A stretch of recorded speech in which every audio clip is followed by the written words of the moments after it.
Welcome back to Dr. Walton and Friends here on the Sisters in Harmony Network.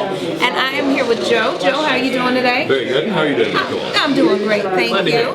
And so we have a chance to talk off camera about your self-defense system here.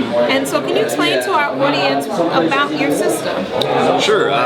We are an Israeli Krav Maga school, so we use a self-defense system that's been battle-tested in one of the hardest areas in the world right now for people to remain safe in Israel. There's a constant turf war going on over there. Everybody's fighting over patches of dirt, really. And this is a system that was started by Amy Lichtenfeld and then brought over to Israel when it was founded as a nation, and quickly became adopted for its effectiveness as the main self-defense system that the IDF, the Mossad, their police forces, all use as a way to make sure they get home safe at night. And so we found a way to make this relevant for people to use that are not necessarily the highest military trained people, but we're taking a lot of gross body movement for people, gross motor skills, and translating it into a reality-based self-defense system that they can use on the streets to be safe and get home at night. So we have women's self-defense seminars, children's martial arts programs to start them out with a foundational basis young, and then moving up into adult Krav Maga. We work with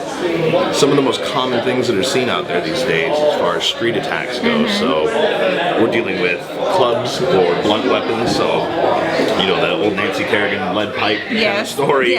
People picking up sticks and swinging them at each other, to small arms fire from handguns, which seem to be very prevalent out in the streets these days. And then some of the biggest things that we see for home break-ins is things like long weapons. People are breaking in with shotguns, sawed-off shotguns, or the scary AR-15 that everybody has seen in the news lately these days. So we like to take it to the point of teaching people how to defend against it, how to remain calm in the face of that danger, and to take that extra second to realize you have all the time in the world in front of these kind of deadly scenarios until that person brings the fight to you.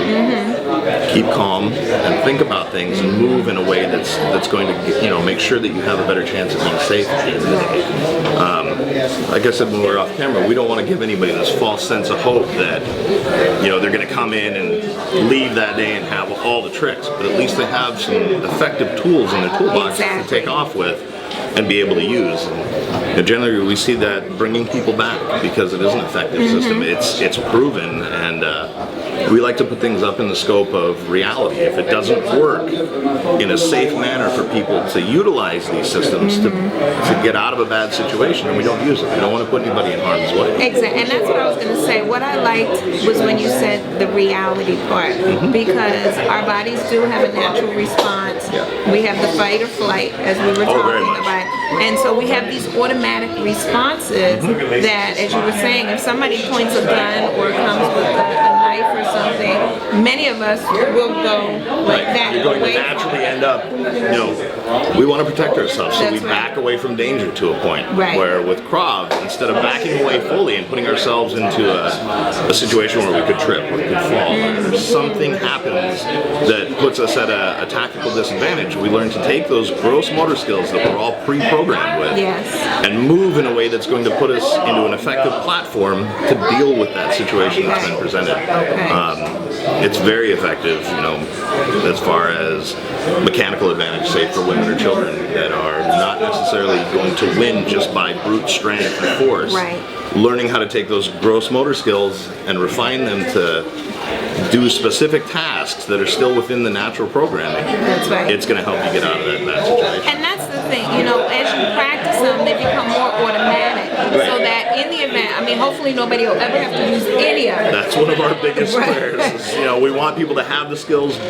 We don't want them to go out and test them. But in the event that they do, they can train themselves to, instead of going like this, or even if let's say that's the split-second response, then they'll move into what they've learned, what you train them to do. It's taking that automatic response that we already have and just refining it a little bit more. It's still the same automatic response, but then there's that next step beyond it of moving forward and getting into the situation and being as efficient as you can be. You know, we don't teach people to go for round 2. Right. If you're dealing with this kind of a situation, the person intends to bring you some pretty serious harm. Right. You're not going to stand and go toe-to-toe with people. One of the big tenets that we work off of with our Krav is we always assume 4 major things about the other person. They're smarter than us, they're faster than us, they know what we know and they're better at it, and they recover faster.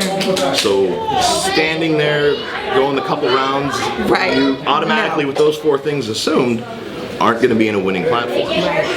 So learning to take those, I guess, autonomic responses and then moving forward with them and being as tactically efficient as you can be with them as quickly as you can, the better chance you have at the end of the day for going home safe. Exactly, and that's what I like. You keep saying it, is that the goal is to get home safely. Yes. It's not to go toe-to-toe, round for round. This is not a cage match. No. It is to get home safely. So if people are interested in learning this style, finding more about it, more information about it, where do they need to go? We have a website that does a very good job of explaining what we do. It's kelevrakrav.com.